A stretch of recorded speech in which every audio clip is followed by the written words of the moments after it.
Welcome back. I love how when it's really quiet in here, you can hear the birds chirping, which I'm assuming they have a nest up there. The other day I was in here with Nancy, and it was really hot afternoon, and it was like crackling. I was like, what in the world? It sounded like creatures crawling all over. It's just the wood settling, I guess, in the heat. But I don't know if any of you have ever been here on a very hot afternoon when it's super quiet.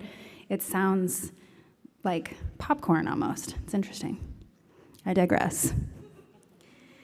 Our speaker today is none other than our very own Louise Jett.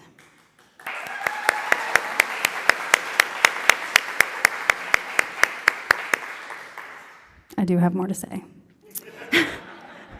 She is currently serving a dual role as our creative director, so she makes everything beautiful for us. All of our slides, all of our Facebook invitations, all the graphics that you see everywhere. She's doing all of that. She's amazing. She's also here this summer as an intern for her leader training through the American Ethical Union, so she can become a humanist leader.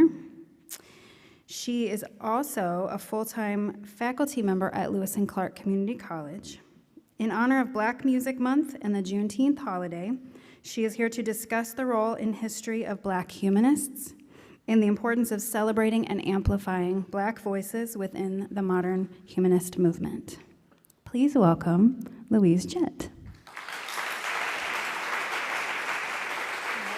Set up here.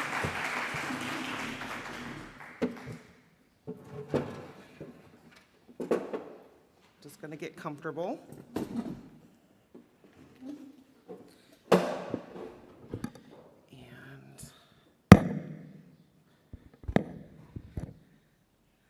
My slideshow should pop up. There we go. And now time for the notes. I love technology, so don't fail me now, technology.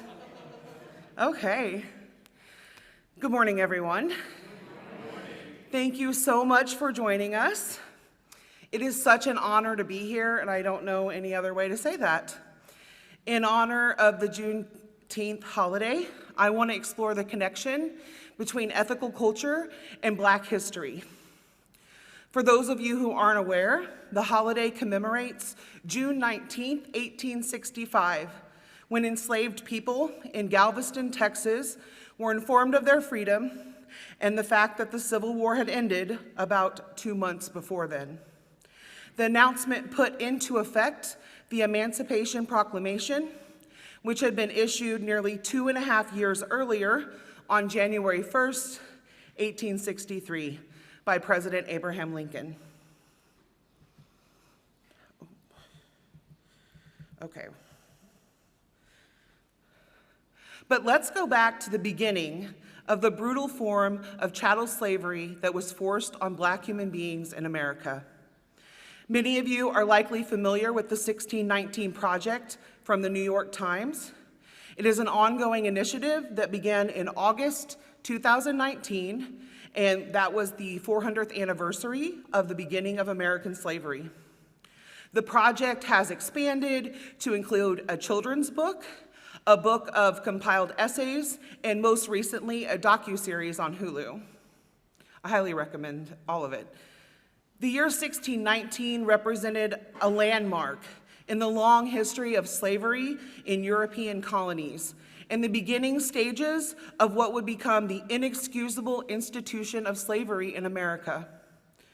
Journalist Nicole Hannah-Jones is the driving force behind the 1619 Project, and she aims to reframe the country's history by placing the consequences of slavery and the contributions of Black Americans at the very center of our national narrative. Hannah-Jones argues, without the idealistic, strenuous, and patriotic efforts of Black Americans, our democracy today would most likely look very different. It might not be a democracy at all.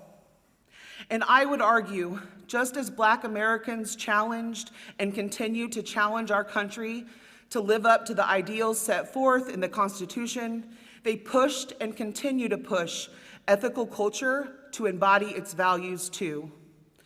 One specific historical example of this in action is how Black intellectual W.E.B. Du Bois shaped ethical culture founder Felix Adler's views on Black freedom and dignity. In fact, ethical culture leader J. Exodus Hooper explored this topic in their experimental film, Humanitas. Hooper creatively illustrates the relationship between Adler and Du Bois. In an interview with Emily Newman of The Humanist, Hooper said they were inspired by a passage Adler wrote in his book, An Ethical Philosophy of Life, about Du Bois. Adler wrote, "I looked that night deep into a suffering, sensitive human soul, and I tried to put myself in his place. I realized the hardships of his lot, the anguish that I myself should suffer if I were in his position." Hooper said that in this instance of Adler explaining a pain he would never know, the pain of Du Bois's and other Black leaders inspired them to begin the journey that led to the creation of this film. Hooper said, "Du Bois asks us how it feels to be born a problem, to be taught that Blackness is a problem or a defect to the American ideal." Adler and Du Bois were friends at a time when most intellectuals embraced racist ideas of assimilation. Many scholars thought that Black people needed to be educated so that they could conform to the ideal white norm. Du Bois challenged this approach, and ultimately Adler embraced an ethic that encourages us to develop our unique essential selves by evoking the distinct unlikeness of others. Adler asks us to embrace our differences, to find strengths in them, and to learn from one another. Like Adler, Du Bois rejected religious dogma and lived by a humanist philosophy embedded with empathy, reason, and ethical action. He had a strong sense of justice, and he worked tirelessly for radical change and radical equality. He urged Black Americans to stand up for their rights. Du Bois embraced one of the foundational ideas of ethical culture movement when he wrote, "There is no dream but deed." Does that sound familiar? Adler was advocating his belief in deed, not creed, as Du Bois's co-secretary at the first Universal Races Congress in 1911.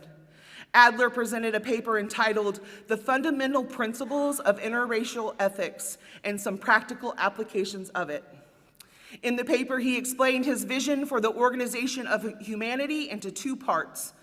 The first promoted the utmost differentiation of the types of culture, the utmost variety and richness in the expression of the fundamental human facilities, and warned us to avoid the universal prevalence of a single type. The second part addressed how the faults as well as the excellent features in any type of culture may best be detected in the effect it produces on other types. So in other words, Adler is saying that nations should also elicit the best in one another. Du Bois wrote of the first Congress, "The Racist Congress in 1911 would have marked an epoch in the racial history of the world if it had not been for the World War. Felix Adler and I were made secretaries of the American section of the Congress in London. It was a great and aspiring occasion, bringing together representatives of numerous ethnic and cultural groups and bringing new and frank conceptions of scientific bases of racial and social relations of people. The color line," Du Bois wrote, "was not only the most pressing social question of the modern world, but also an ethical question that confronts every religion and every conscience." Du Bois was an advocate for racial equality and self-actualization. He used science and history to dispel myths of racial inferiority. He sought to empower Black Americans, and in 1909, he co-founded the National Association for the Advancement of Colored People. And Henry Moskowitz, associate leader of the New York Society of Ethical Culture, was among his fellow founders. Before becoming a founding member of the NAACP, Du Bois was already well known and a remarkable Black intellectual. He was the first Black American to earn a PhD from Harvard University, and his works were published widely before he became the NAACP's Director of Publicity and Research, and he actually helped start the organization's official journal, The Crisis, in 1910. As I learn about their relationship, I can see Du Bois bringing out the best in Adler, calling him into his perspective and explicitly calling attention to the importance of Black culture and identities. This is a tradition of Black freethinkers and Black humanists.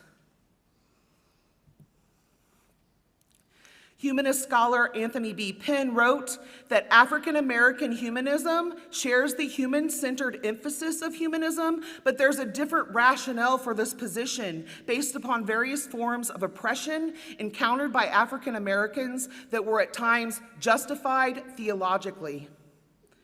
Penn explains that although African Americans have held humanist perspectives and operated accordingly for centuries, use of the phrase Black humanism as a reference is fairly recent.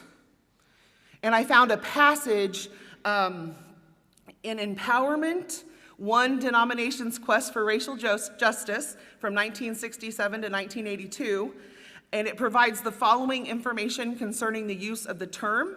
It links its use with the Black Unitarian Universalist Caucus created to respond to racial issues within the UUA.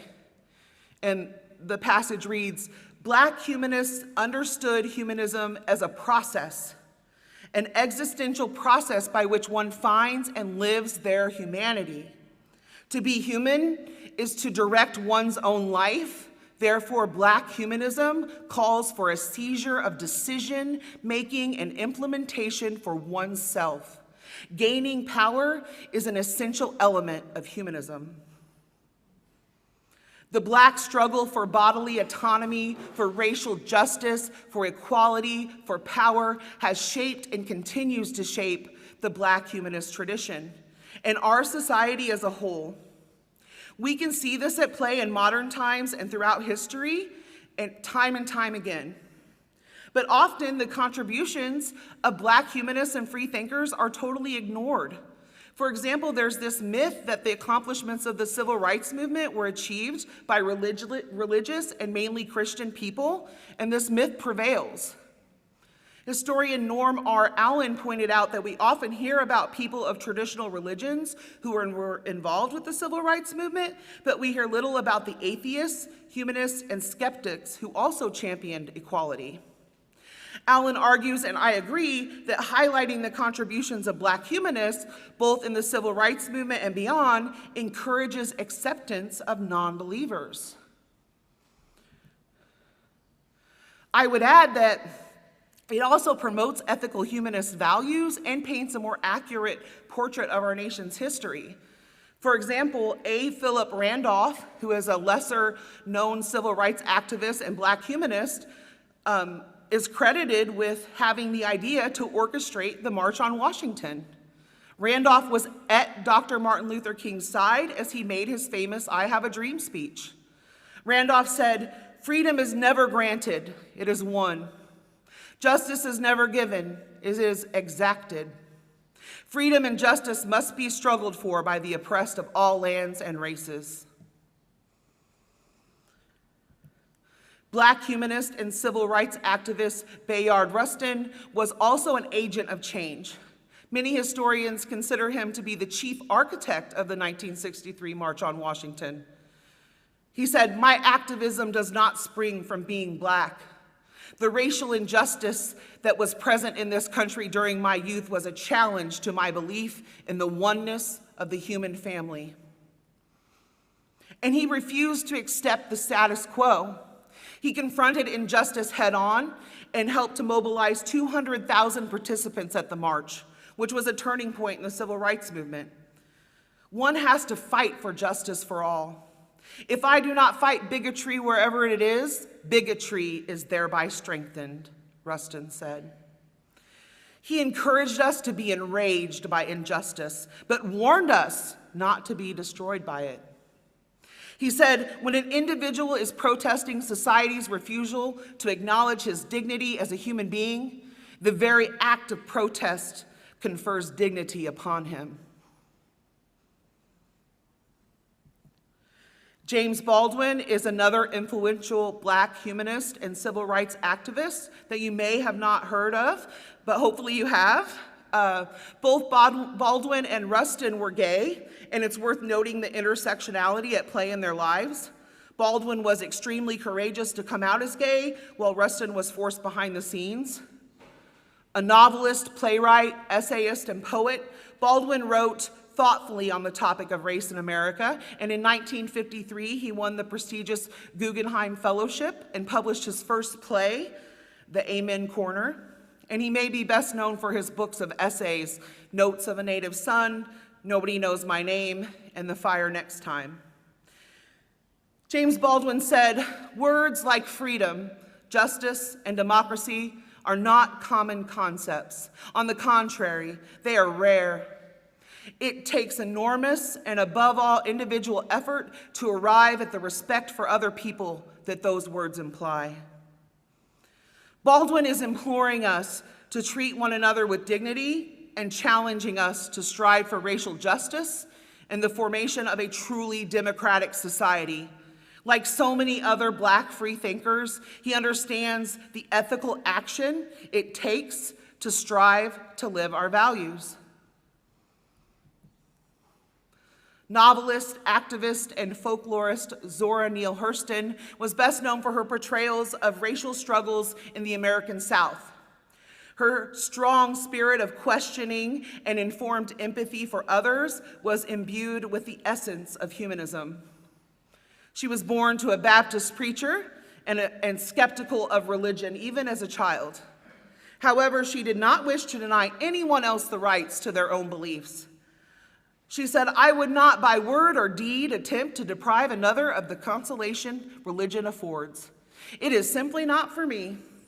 Somebody else may have my rapturous glance at the archangels, the springing of the yellow line of morning out of the misty deep dawn is glory enough for me. She wrote this in her autobiography, Dust Tracks on a Road. After earning her bachelor's of art and anthropology, Hurston traveled through the South and Caribbean, gathering stories and dialects she would later include in her writings. Her original recordings are housed in the Library of Congress. Today, she is celebrated for her contributions to the academic understanding of African American folklore and for her accurate depictions of language and oral tradition in her work. She once wrote, "Why fear? The stuff of my being is matter, ever changing, ever moving, but never lost. So what need of denominations and creeds to deny myself the comfort of all my fellow men? The wide belt of the universe has no need for finger rings. I am one with the infinite, and I need no other assurance." All of the aforementioned Black humanists put their faith in people instead of some supernatural deity. They were concerned with equality and self-determination in this life instead of the promise of a life eternal. Actress and atheist Thelma Butterfly McQueen touched on this sentiment when she said, "They say the streets are going to be beautiful in heaven. Well, I'm trying to make the streets beautiful here. When it's clean and beautiful, I think America is heaven, and some people are hell." Modern Black humanists continue to challenge our assumptions and privileges, calling us in to do the work with love, empathy, and dedication. Humanists value autonomy, dignity, and equality. The same equality guaranteed to all Americans in our Constitution. And yet, Black Americans have fought hard to win their bodily autonomy. They challenged our democracy to live up to its ideals. While all humanists seek to create a more fair and just society, the struggle of Black humanists is unique and impactful. And Christian is here. I thought I was hallucinating. He is here today. Yeah. And our movement is strengthened by our current Black ethical culture leaders like Shay Exodus Hooper and Christian Hayden, a former leader intern at our society. Hayden was certified as an ethical culture leader last year. He previously worked for a community organization, Women Against Abuse in Philadelphia, facilitating workshops about healthy relationships and teen dating violence prevention, and with several other organizations earlier as a facilitator and organizer. In 2015 and 2016, he spent a year in Ghana working with the Humanist Service Corps.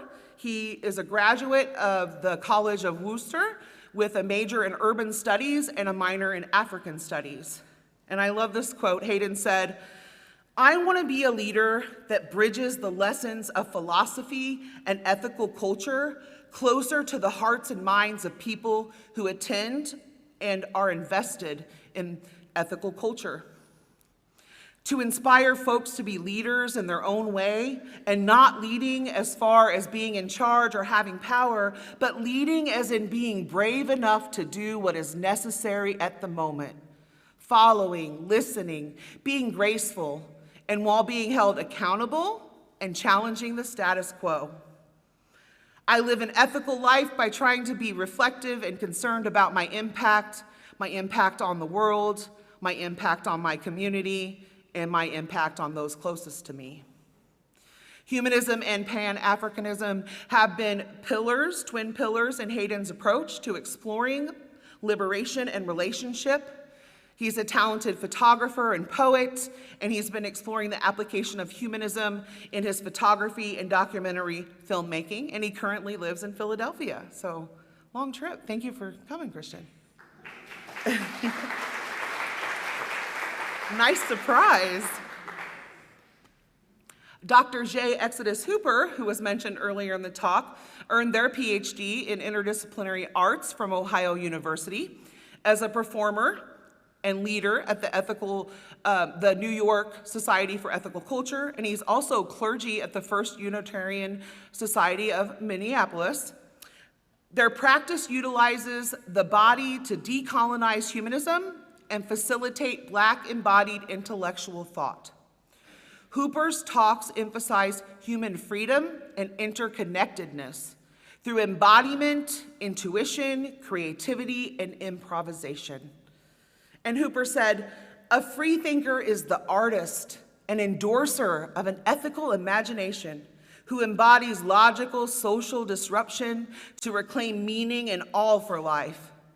We are creative clergy that disrupts the status quo. However, this also requires a reassurance of the human spirit to reveal the human condition as transcendent, creative, resilient, and legendary. The ethical life calls us to reflect good, even when circumstances, as Reverend Dr. Thurman states, can make it difficult to be fully present. This process beckons us to remain true and courageous together." Their most recent production, Keep Livin', expresses the importance of cultural care and self-care, exemplifying a commitment to equity and inclusion through the arts and congregational life. Jay enjoys working closely together to decenter the stage and share the spotlight of all those voices that make up our beloved communities.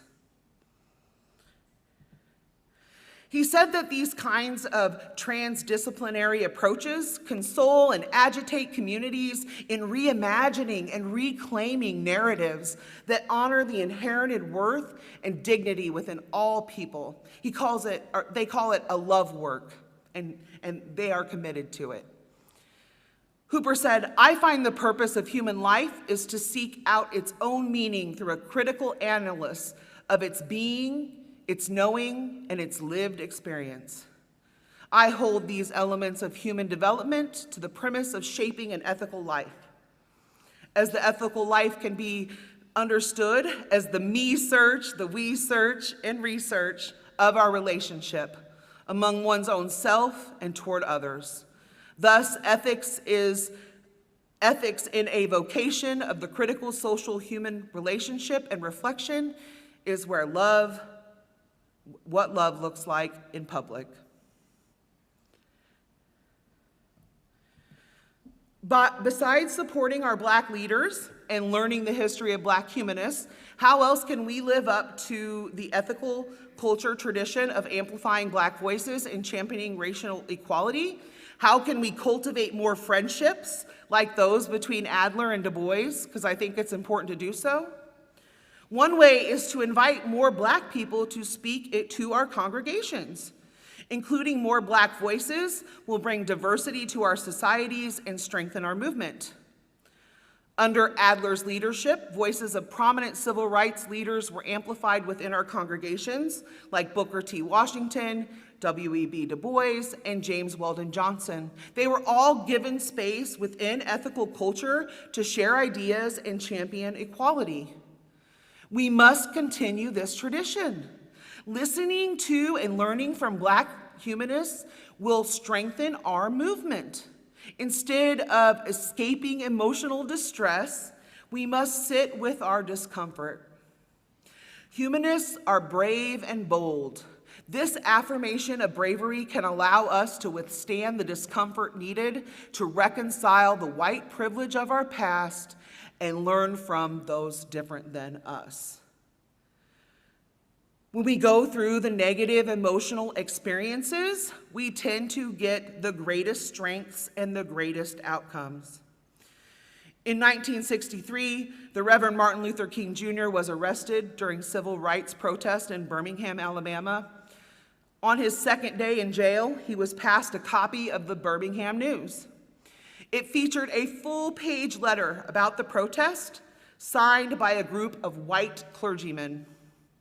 This letter advised protesters that their actions were unwise and untimely. King later said, "When I read it, I became so concerned and even upset, and at points so righteously indignant that I decided to answer that letter." And the result was King's famous letter from the Birmingham jail. In the letter, Dr. King wrote, "Nonviolent direct action seeks to create such a crisis and foster such a tension that a community which has constantly refused to negotiate is forced to confront the issue. It seeks so to dramatize the issue that it can no longer be ignored. By citing the creation of tension as a part of the work of the nonviolent resistor may sound rather shocking, but I must confess that I am not afraid of the word tension. I have earnestly opposed violent tension, but that is the type of constructive, nonviolent tension which is necessary for growth." We have an impulse to turn away from anything that produces distress, to even turn away from what King called constructive, nonviolent tension. But he's arguing you cannot have growth and change without it. Undoubtedly, this tension was at play in the relationship between Adler and Du Bois. We must keep the importance of this constructive, nonviolent tension in our minds as we invite Black people into our mostly white spaces, as we strive to end racism, and as we devote resources to creating a more fair and just place for all people. We must think about the locations and accessibilities of our meeting houses. Are we located in places where Black people feel safe? We must continue to advocate for Black lives, because all lives don't matter until Black ones do.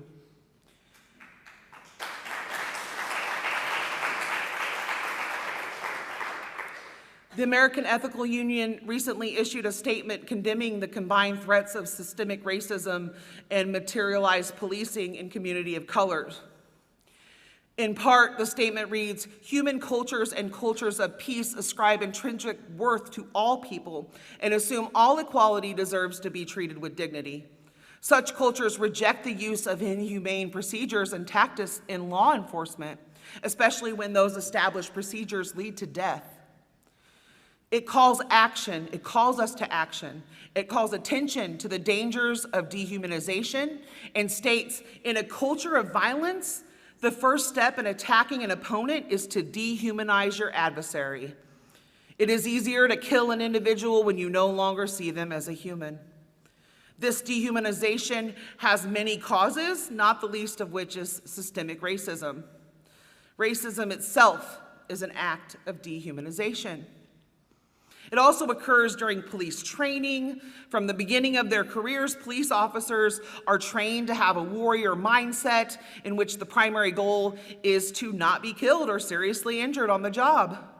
This stems from the very real threats faced by law enforcement every day. Police have a dangerous job, and it could cause harm or death. But the statement calls us to ethical action, asking us to demand humane treatment with zero tolerance for excessive force, to ask local police departments to examine their use of the warrior cop training and try to strive for nonviolent encounters. It demands that police training includes conflict resolution and de-escalation skills. Pulling out a weapon should not be an officer's first response in a non-threatening situation.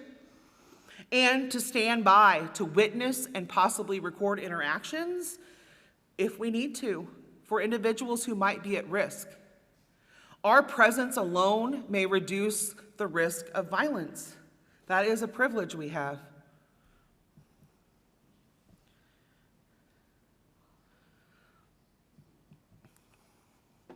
We must also recognize, support, and celebrate modern Black members in ethical societies.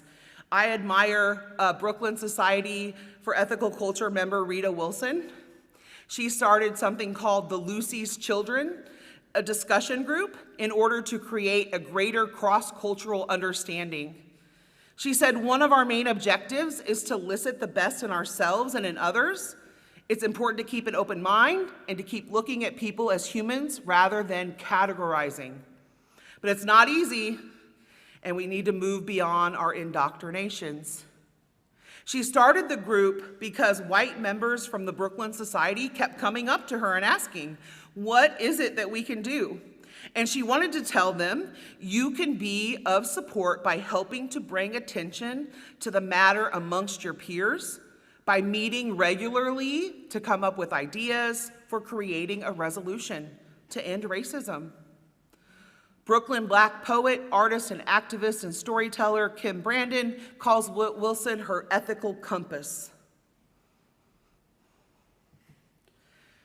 American feminist and secular humanist Sikivu Hutchinson implores us to meet Black humanists where they are and to work to help them solve the problems and challenges that they face. She argues that if humanism is to have any relevance to Black youth, it must be grounded in their realities. She points to the scorn and stigma that prevents young Black humanists, non-believers, agnostics, and skeptics from speaking up about their views or questioning faith-based assumptions, equating religion and belief in God with morality. Young Black female non-believers also face the threat of being adultified, hypersexualized, and racism. Hutchison says the mainstream invisibility of humanist principles and values is another deterrent to espousing alternative views. It's important for us to be at the table. She calls attention to the skyrocketing rates of depression, suicidal ideation, and suicide among Black girls and Black queer youth. And they're also live in these toxic, anti-Black, misogynistic, homophobic, and transphobic climates. And this can silence and victim shame female identified and queer youth violence survivors. She said, as our youth continue to bear the brunt of this nation's mental health crisis, humanist organizations must step up to meet the challenge or risk becoming obsolete. She goes on to say, youth leadership, therapy, arts-based community building opportunities can provide coping resources for and safe havens from the unrelenting violence youth of color experience in their everyday lives. The connection to humanistic alternatives of care are clear. In neighborhoods where churches may provide the only physically safe after-school or extracurricular space for Black and brown youth, access to non-faith-based resources is imperative.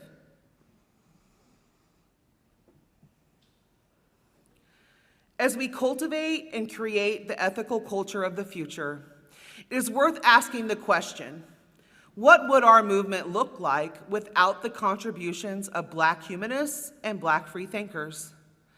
I think it would not look the same at all. It would be less impactful. I challenge us to foster Black humanism and help grow its unique strength.